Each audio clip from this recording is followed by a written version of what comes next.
And I can never forget the time a guy named David Weiner called me and asked me, he said, you know, for the next album that you turning in, you know, is you gonna be killing a little bit in there, you know? Is it gonna be a little bit more dope dealing, you know? Because that was some of the stuff you was talking about when we first heard you. And I told him, I said, man, I'm a member of the Nation of Islam now. Man, they'll have my head if I get to promote that to my people. Ain't nowhere in the world I'm gonna promote that to my people. Straight up, you know? You know, a lot of what he's saying is actual fact. You know, it's actual fact. Yet it also speaks to the environment in which we are embedded as young black males and females in this particular society. You know, hip-hop changing from positive to negative was not a consequence of history. It was not a circumstance of history. It was nothing that just happened on its own. It had nothing to do with the changing of the times. It had nothing to do with that. It had everything to do with the fact that there are people in this particular society who wants to see us exactly where we are. And we cannot let that point elude us. These are the facts. How do we know? 1967, Kerner Commission report on urban disorder. When black people said, yo, we're tired of this system. You know what I mean? This system is oppressing us. So we rebelled against the system. We burned things. We said, yo, we had enough. He did his little report on what caused these riots. He said, what caused these riots? He said it was young children who started these riots, and what was motivating them was a high self-esteem and an enhanced racial pride. He said the majority of the rioters were high school dropouts, but they had a higher political orientation than their peers who did not drop out. And they saw the system as their enemy, so they attacked it in the right circumstance. So, fast forward to 1992. Same thing. #1 record on the radio, we had Fight the Power. Fight the Power is on the radio. Rodney King gets beaten before the world. The black youth rebelled against the system. Again, they did it again. And why? What primed them? Positive hip-hop. Primed them. Fight the Power, X-Clan, Brand Nubian. You had these groups out here who were pushing, who were politically orienting black kids in the right direction, giving them the proper prompters that they needed so that they can respond properly to oppression. All right?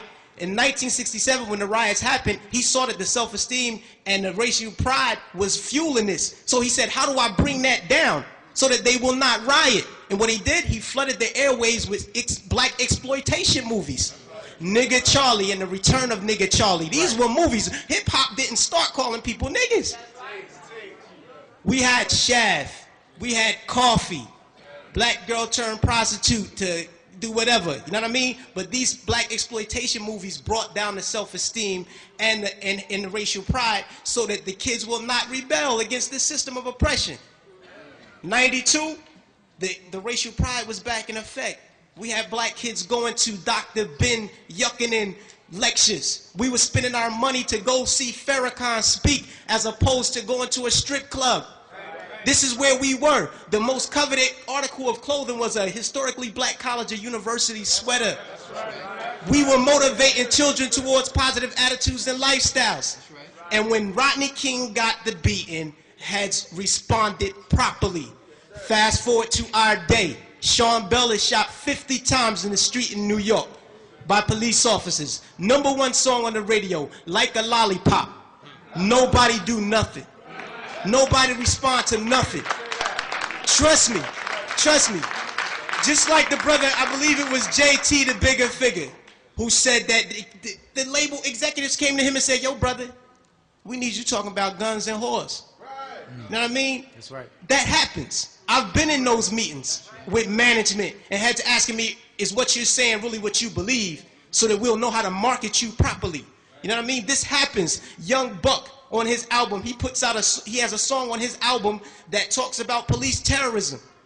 The label said absolutely not. Jimmy Iovine said absolutely not. You cannot put that record on the album because it might create an atmosphere that might put police officers' lives in danger. Right. So they took the record off, but they let him keep the other 14 songs on the album that talked about killing black youth. So this is what we're dealing with. We're not dealing with a circumstance or consequence of history. You know what I mean? The environment that we're embedded in puts us in a situation where we feel we have to maneuver and play the game and water our message down. You know what I mean? But no, what happened was they intentionally shifted the paradigm to get us exactly where we are right now. Right now, we're feeding the prison industrial complex right now. Our kids are going to prison because they're promoting these records. They're promoting these records daily that send us to jail. You know what I mean? It's cool to go to jail.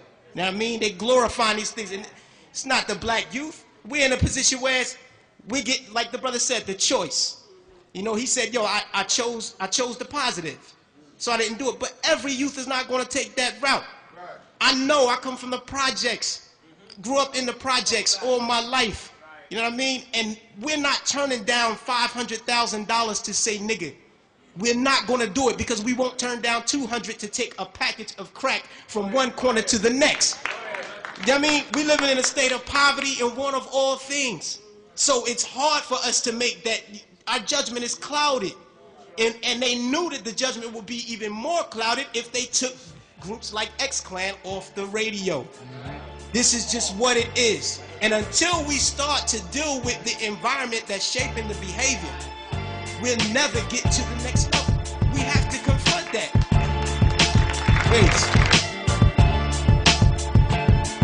This generation, these 15, 16, 17-year-olds, they listen to raps like it's the scriptures. They live their life based on what rap says.